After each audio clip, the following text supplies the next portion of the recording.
Бұл залымыз 12 және 20 ғасыр аралығындағы өлке тарихы экспозициялық залы деп аталады.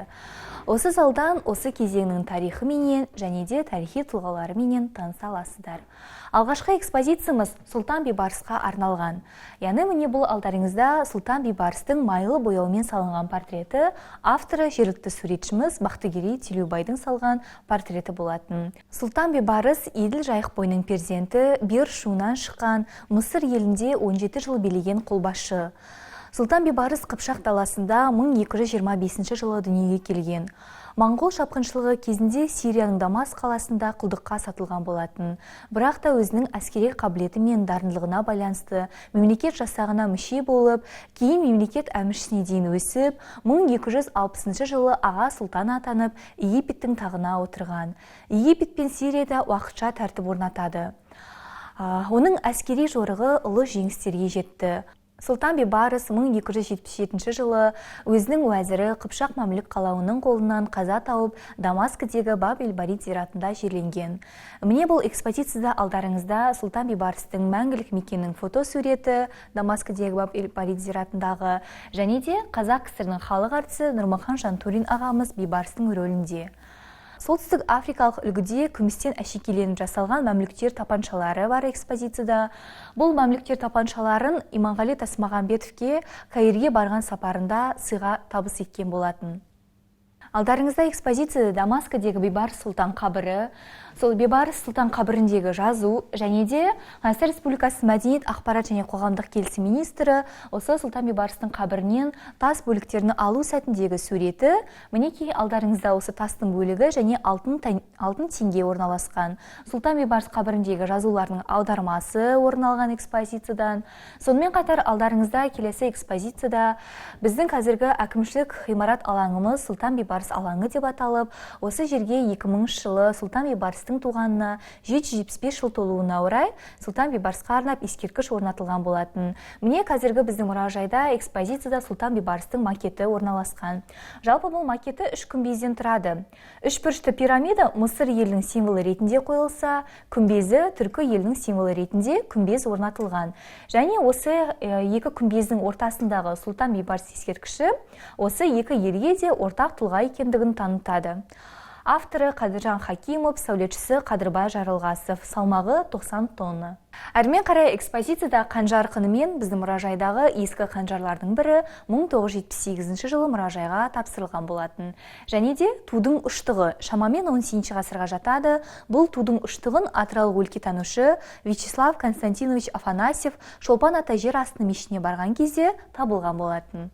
Тудың ұштықтың ортасында Алла Мұхаммед алейхиссалам деген жазулары бар және айналасында дұрыт аяттары жазылған. Әрмен қарай экспозицияда Абылай хан, Қазақ ордасының ханы, қоғам мемлекет қайраткері, дарынды дипломат, қажырлы мемлекет қайраткері болған. Бұл жерде өзінің өмір баяны, фотосуреті және де жүзік мөрінің көшірмесі орын алған. Және де Абылай хан туралы жазылған газет материалдардың беттеріне шығарылған Шоқан Уәлихановтың жазған Абылай хан туралы дерегі осы газет бетіне жарияланған. Қаламыздың құрылу тарихы жалпы балық кәсіпшілігімен тығыз байланысты. Міне бұл жерде экспозицияда алдарыңызда халықтың тұрмыс тіршілігінде және балық шаруашылығында қолданылған балық кәсіпшілік құралдары. Яғни бұл алдарыңызда Реюшка желкенді қайығының макеті, үлкен зәкір, үлкен аудың және кішкентай аудың көріністері, балықшылардың кебіс аяқ киімдері, сонымен қатар балықты тасымалдауға арналған шананың шаңғы бөліктері орын алған. Волга бойы казактары Жайық өзені сағасына келіп, өздерінің балық аулау, балық тұздау қоныстарын ұйымдастырып, жатар тұрақ орындарын ұйымдастырады Жайық өзеніне. Міне сол кезден бастап тұрғызылған тұрақтар үйшік атанып кеткен екен. Яғни үйшік дегеніміз бұл түркі сөзінен алынған су астына тартқан решеткаларды білдіреді екен.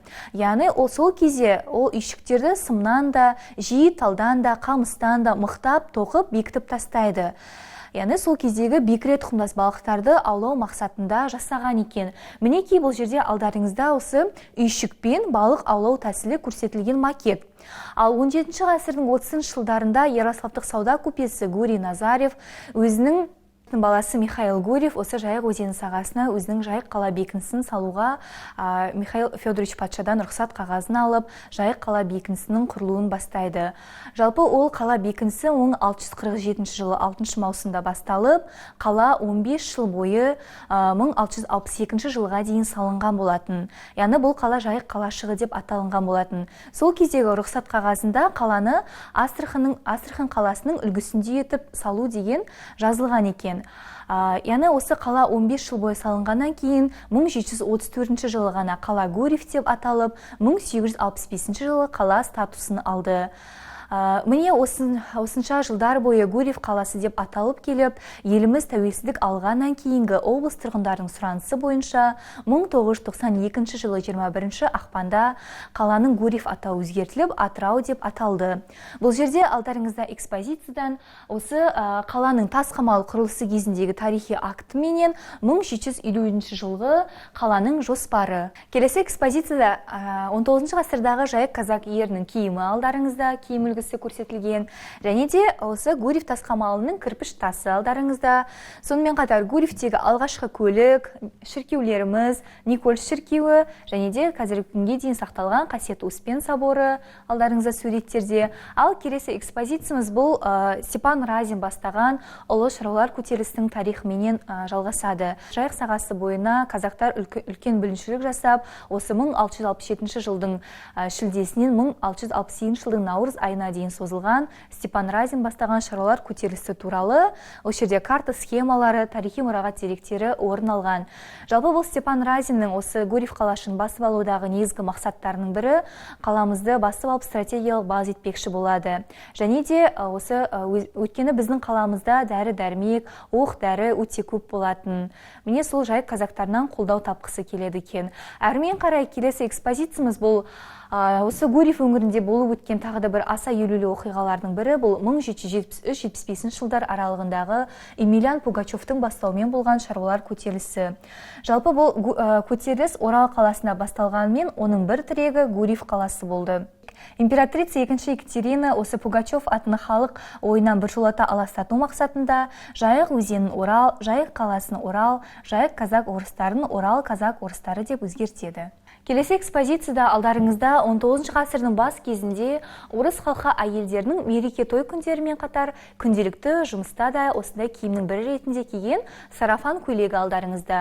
Бұл сарафан көйлегі жалпы күнделікті жұмыста киген және бастан аяқ денесін жауып тұратын болған, атыс матадан, кең лифпен көмкерілген, алтын жіппен кеселеп тігілген және де 14 дана қымбат тастардан түйме орнатылған болатын.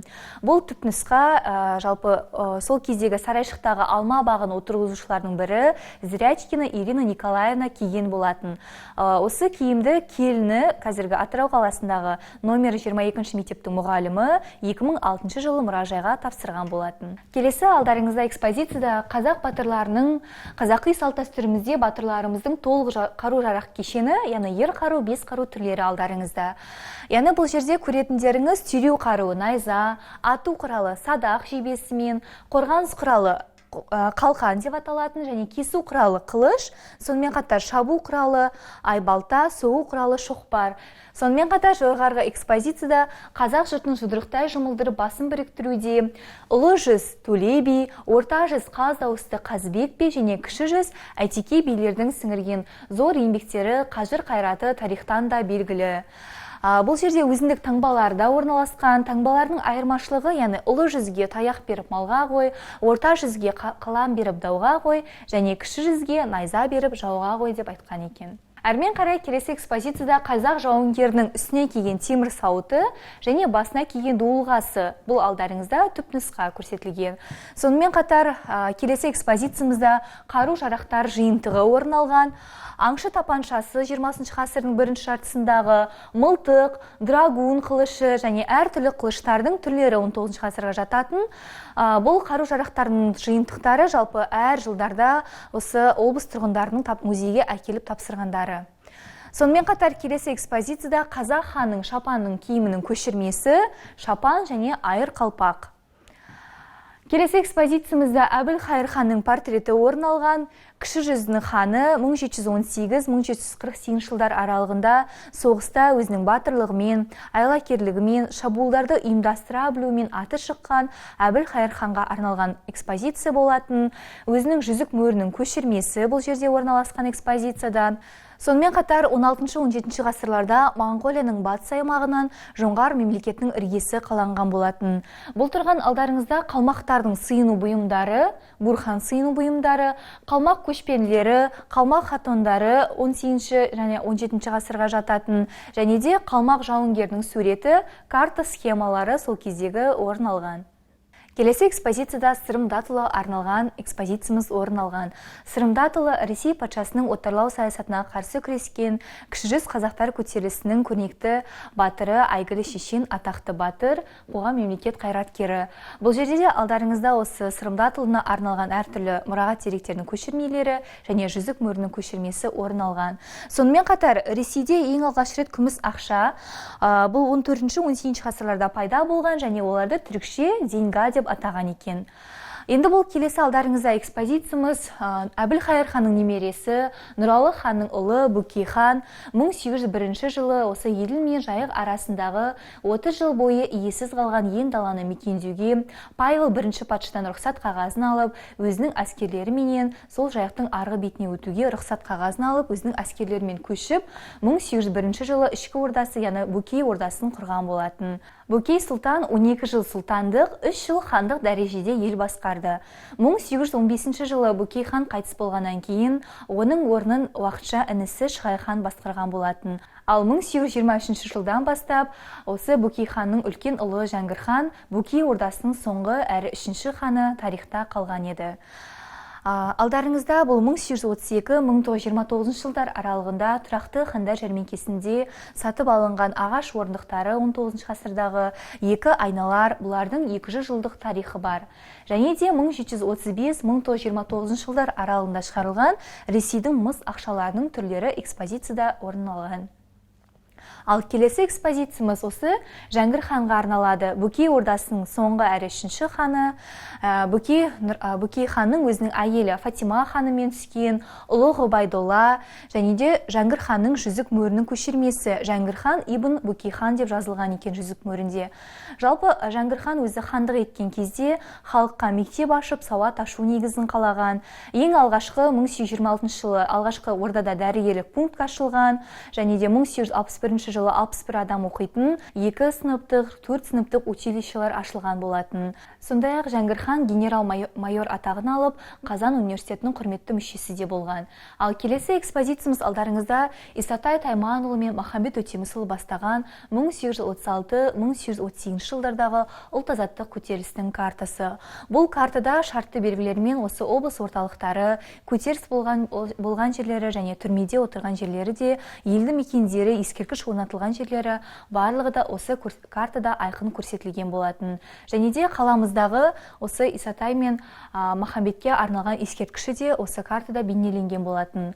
Қазақ халқының біртуар дара перзенті Махамбет Өтемісұлы 1803 жылы жалпы дүниеге келген.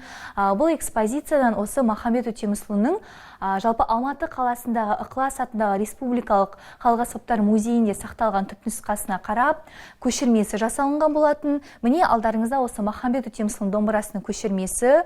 Осыны жасаған халық аспаптарын жасау шебері Мұса Әділұлы. Батырларымыздың Исатай Тайманұлы және Махамбет батырларымыздың жүзік мөрінің көшірмесі бар экспозицияда. Және де Сартов Жүзбатырдың қайрақ тасы 19 ғасырдағы. Бұл Сартов Жүзбатыр Исатай Тайманұлының туысы. Атадан балаға жеткен ауызша әңгімелер мен деректерге қарағанда, кезінде ұзындығы шамамен 2 метр шамасында болған осы қайрақ таспен Исатай, Махамбет батырларымыз және басқа да батырларымыз бен сарбаздарымыз қылыштарын қайраған деседі. Бұл қайрақтасты 1971 жылы осы Сартов Жүзбатырдың тікелей туысқаны Ақсаным Құттыбаева мұражайға тапсырған болатын. Келесі алдарыңызда экспозицияда Махамбет Өтемісұлының, жалпы Махамбет бабамыздың 200 жылдығы 2000 жылы ЮНЕСКО көлемінде тойланып, осы алдарыңызда сол жылдар шығарылған жебелер жетіге жазылған дискі, қалта сағаты, медальдары және сувенир тарелкасы орын алған экспозициядан. Осы Махамбет Өтемісұлы бабамыздың зиратын 1958 жылы Құрақ Бектұрханов деген ақсақал көрсеткен болатын. Қазіргі кезде зираты Атырау облысы Индер ауданы Қарауы елді мекенінде жерленген, зиратының фотосуреті бар, және Өтемістен туған 10 елдік жайық бершуынан жазылған шежіресі осы экспозициядан орын алған. Келесі экспозициямыз бұл Мақаш Бекмұхаметов, Мақаш әкімге арналады. Жалпы осы Бөкей ордасында хандық өкіметі жойылғаннан кейін ел басқару әкімдіктері құрыла бастаған. Белгілі этнограф, ауыз әдебиет үлгілерін жинақтаушы, күйші бұл Мақаш әкім. Бұл жерде Мақаш әкімнің өзінің отбасымен түскен, қызы Зұлпат, қазақтың кенже тұңғыш прокуроры кенже ұлы Шафхат Бекмұхаметовтың суретімен де тамашалай аласыздар. Және де осы Каспий теңізінің 1-ші және 2-ші округтеріне әкім болып тағайындалған Мақаш әкімнің мөрінің көшірмесі бар, ауылнай старшындарының өңір белгілері де орын алған экспозициядан. 12-ші және 20-ші ғасыр аралығындағы өлке тарихы экспозициялық залында саяхатымыз аяқталды. Әрмен қарай өлке мәдениеті және әдебиеті экспозициялық залына қарай жүріп өтейік. Өлке мәдениеті мен әдебиеті экспозициялық залында сөз маржанын мирас тұтқан ақын жазушылармен қатар әлемнің әр түкпірінде домбыраның дауылпаз үнін шырқатқан өлкемізден шыққан дарын иелеріменен толығырақ таныса аласыздар. Экспозициямыздың бастауы бұл облысымыздағы, осы Атырау облысындағы мәдениет және өнер мекемелеріміздің құрылу тарихынан сыр шертеді. Яғни бұл алғашқы облыстық мәдениет басқармасы 1950 жылдың 23 сәуірінде жаңағы облыстық мәдениет басқармасы болып құрылған болатын. Сонымен қатар Шаймардан Сариф атындағы көркем сурет өнер музейі, Атырау облысы тарихи мәдени мұраны қорғау, қалпына келтіру, пайдалану жөніндегі мемлекеттік инспекциясы, Құрманғазы атындағы мәдениет сарайымыз, осындай әртүрлі мәдениет өнер мекемелеріміздің құрылу тарихынан сыр шертеді. Жалпы Атырау облысында 280-нен астам мәдениет және өнер мекемелері халыққа қызмет көрсетіп келеді. Әрмен қарай экспозициямыз бұл Махамбет Өтемісұлы атындағы Қазақ драма театрының тарихынан сыр шертеді. 1938 жылы 9 мамыр күні өзінің сахналық өмірін Мұхтар Әуезовтің Түнгі сарын деген пьесасымен ашқан болатын.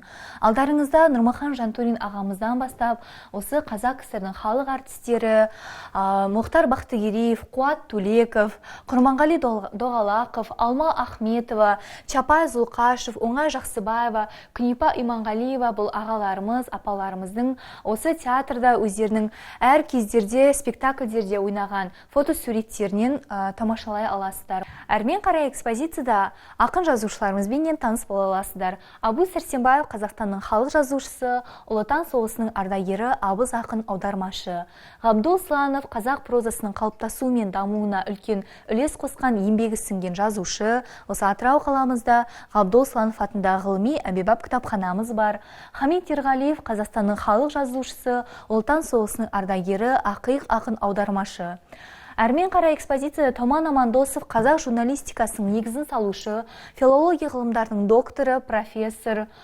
Берқай Романшин қазақ әдебиетінің зерттеушісі, драматург ақын Махамбет атындағы сыйлықтың бірінші иегері лауреаты болып келеді. Зейнолла Қабдолов Қазақстанның халық жазушысы, Қазақстан Республикасының ұлттық ғылым академиясының академигі, профессор, сөз зергері. Келесі экспозицияда Жұмекен Нәжімеденов Қазақстан Республикасының мемлекеттік әнұранның авторларының бірі, мемлекеттік және жастар одағы сыйлығының лауреаты, ақын Фариза Оңғарсынова Қазақстанның халық жазушысы, мемлекеттік сыйлықтың лауреаты, көрнекті қайраткері Фариза Оңғарсынова апамыз. Келесі Меңдекер Сатыбалдиев қазақтың көрнекті ақыны, журналист, Қазақстан жазушылар одағының мүшесі. Сонымен қатар Берік Қорқытов ағамыз белгілі өлкетанушы, журналист, драматург, жазушы, Нарының Наргескен ақыны Нұралы Ажығалиев ағамызды тамашалай аласыздар, және де Марат Ысқақ тағылымды журналист ақындарымыздың бірі. Ал келесі экспозициямыз бұл өлкемізден шыққан дарынды дирижерларымызбенен таныса аласыздар. Ол Рысбай Ғабдиев, Қазақстанның халық артисі, дәулескер күйші, Шамғон Қажығалиев, Қазақстан мен КСР-ның еңбек сіңірген артисі, дирижер, Орақ Жауыров және Айтқали Жайымов дирижер ағаларымызды бұл экспозициядан тамашалай аласыздар. Әрмен қарай экспозициямызда Сейлхан Құсайынов қазақ ән өнерінің көрнекті тұлғасы, дирижер, және де қобышы Раушан Нұрпейісова қазақ КСР-на еңбек сіңірген мәдениет қызметкері және көнеден келе жатқан музыкалық аспаптарымыздың бірі қобыз осы экспозициядан орын алған.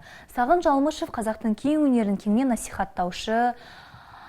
Келесі әрмен қарай экспозицияда Азизолла Исқалиев, Қазақстан Республикасының халық әртісі, профессор, дәулескер күйші, Қазақстан және Қырғызстан Республикасына еңбек сіңірген әртісі Илья Жақанов ағамыз, және Қазақстан Республикасының еңбек сіңірген әртісі бұл Мекес Төрешев ағаларымыз осы экспозициядан орын алған.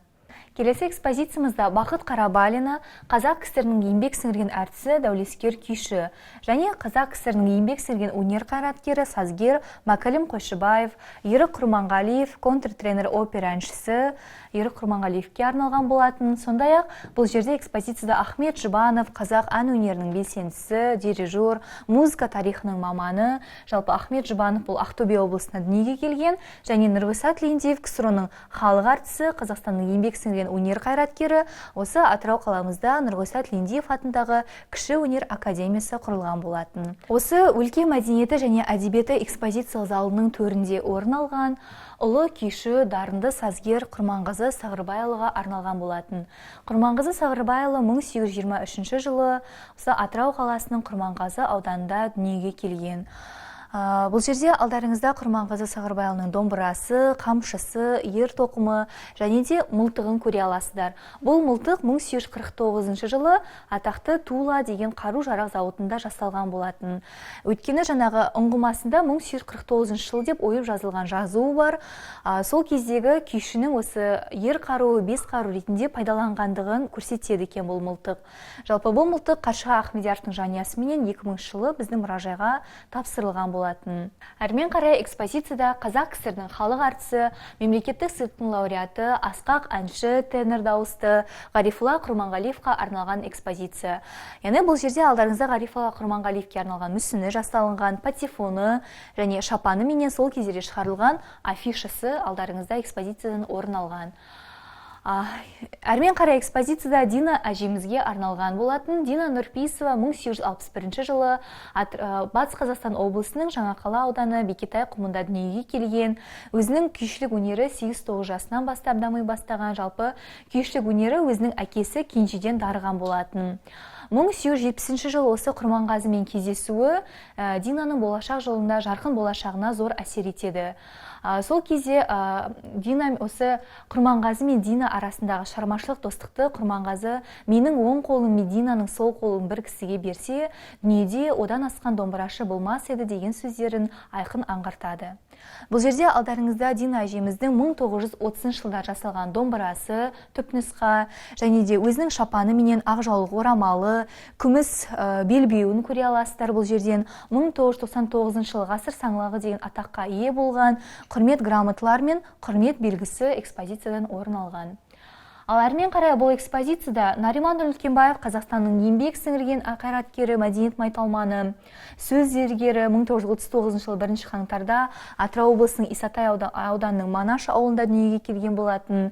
Және бұл жерде Айгүл Үлкенбаева, Қазақстанның еңбек сіңірген әртісі, профессор, дәулескер күйші, бұл жерде Қатау Үбішев ағаларымыз.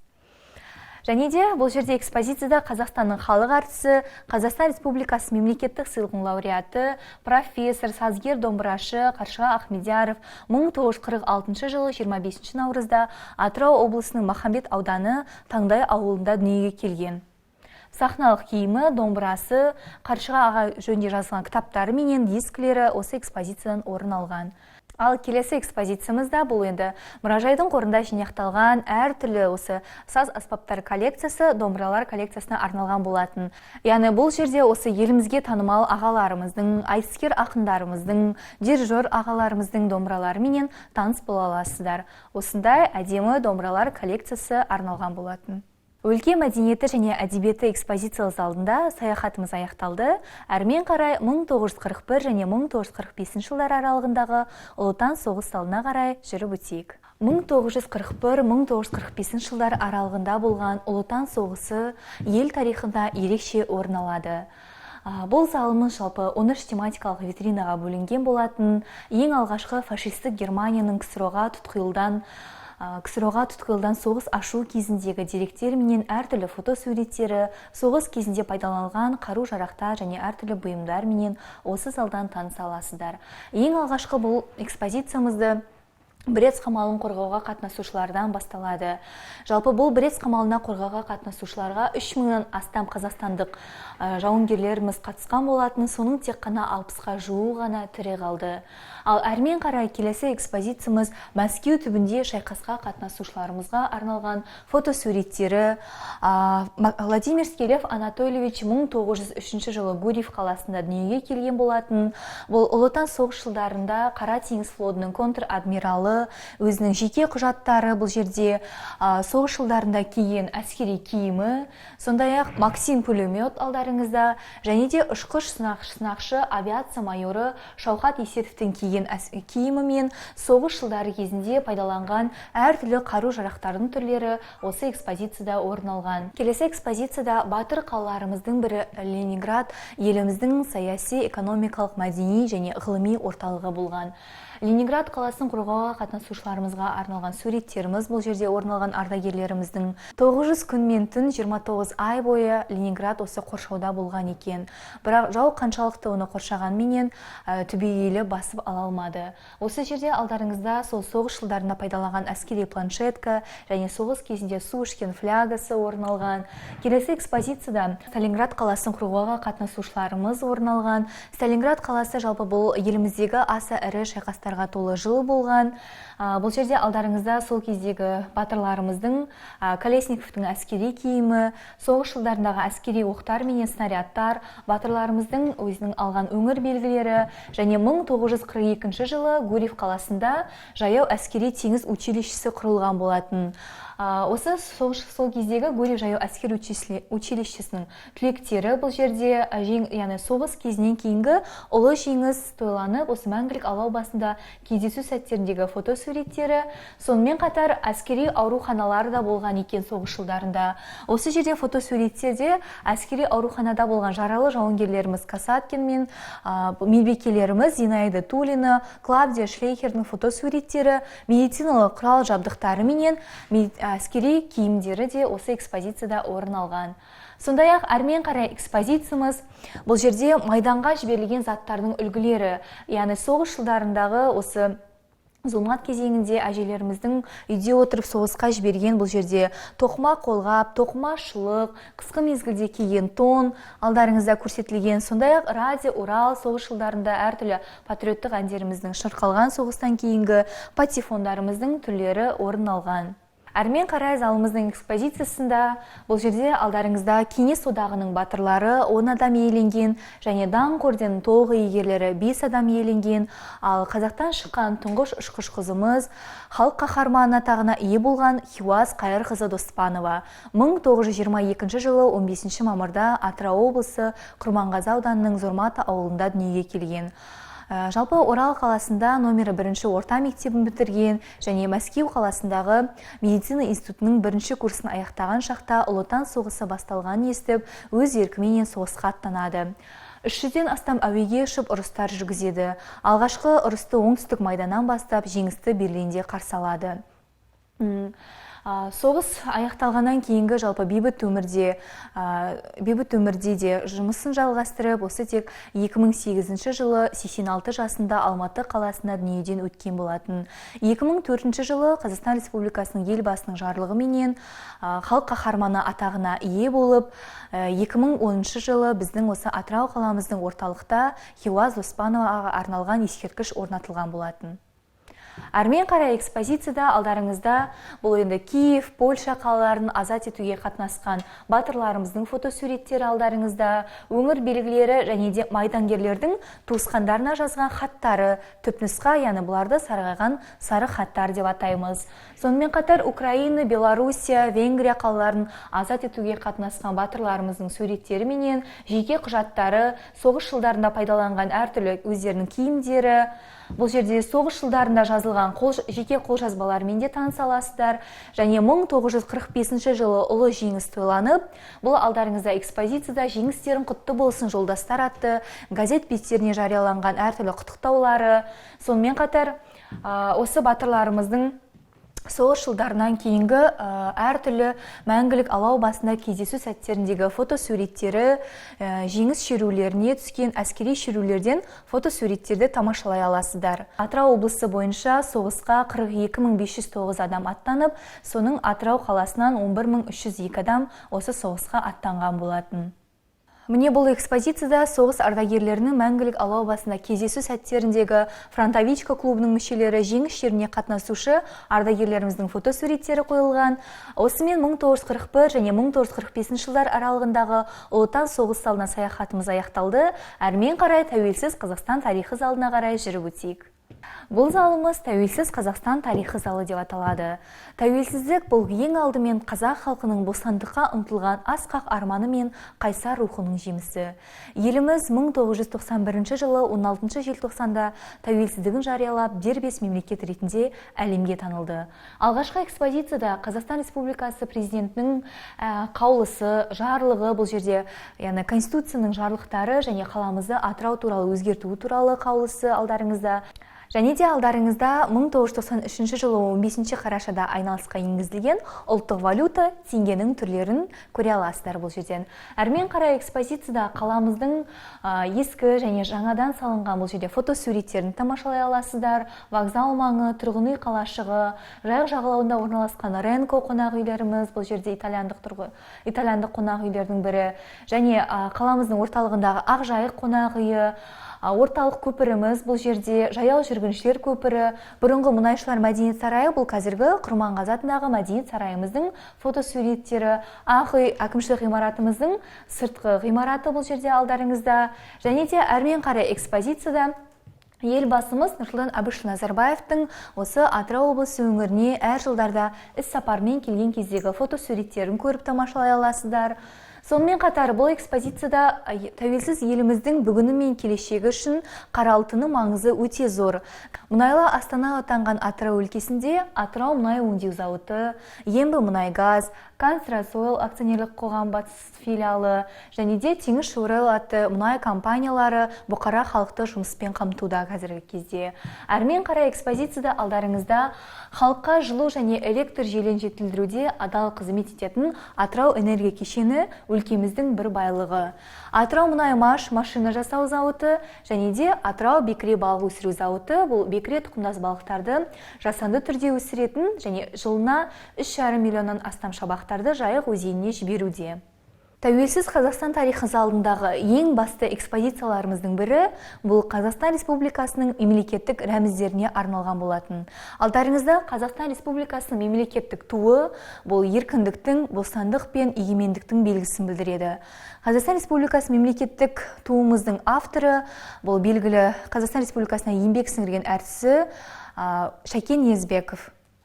Келесі әрмен қарай алдарыңызда Қазақстан Республикасы мемлекеттік елтаңбасы орналасқан. Қазақстан Республикасы мемлекеттік елтаңбасының авторы белгілі суретшілер Шотаман Уәлиханов және Жандарбек Малибеков. Сонымен қатар алдарыңызда Қазақстан Республикасы мемлекеттік әнұраны сөзін жазғандар Жұмекен Әшімеден және Нұрсұлтан Назарбаев, әннің авторы Шәмші Қалдаяқов. Әрмен қарай бұл залымызда облыс көлемінде ауқымды реформаларды жүзеге асыру мақсатында көптеген жобалар іске асырылуда. Солардың бірі бұл жерде алдарыңызда заманынан 1998 жылы іске қосылған тұрақты түрде халықты нан өнімдерінің түрлерімен қамтамасыз етуде. Первомай жауапкершілігі серіктестігі бұл Атырау облысы Бахамбет ауданына орналасқан ірі шаруашылықтардың бірі болып келеді. Яғни шаруашылық көкөністер өсіріліп, сүт өнімдерінен дайындалған тағамдарды шығарумен айналысады. Тұз жауапкершілігі серіктестігі натрий тұзын өндіріп шығаратын тәжірибе өндірістік кәсіпорынның базасында құрылған. Каспий балық 1999 жылы Шортанбай балық зауыты, яғни өндірістік кооператив ең көп балық аулайтын және оны өңдейтін өндірістік кооператив орны болып табылады. Әрмен қарай алдарыңызда Сарайшық асыл тұқымды шаруашылығы. Бұл жерде асыл тұқымды ешкі малы өсіріліп, өнім ассортиментінің 16 түрі кездеседі. Асыл агро жауапкершілігі серіктестігі 2015 жылы іске қосылған. басылған құтыдағы ет өнімдерін шығарумен айналысады. Сонымен қатар Атырау Агрофеликс бұл консервіленген көкөніс тауарлық заттарды шығарумен айналысады.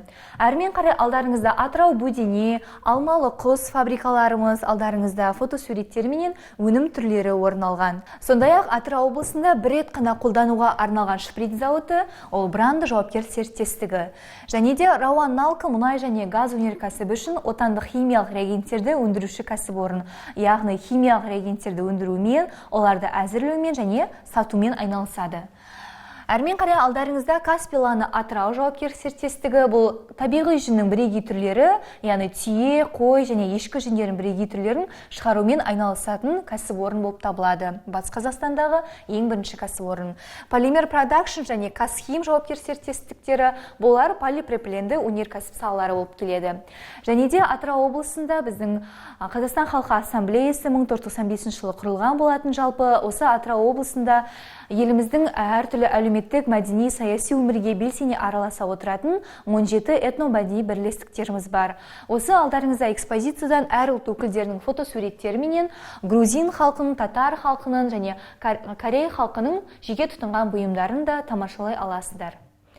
Осымен Атырау облысы тарихи өлкетану мұражайымыздың барлық залдары бойынша, 8 экспозиция залдары бойынша экскурсиямыз аяқталды. Назар қойып тыңдағандарыңызға көп рахмет.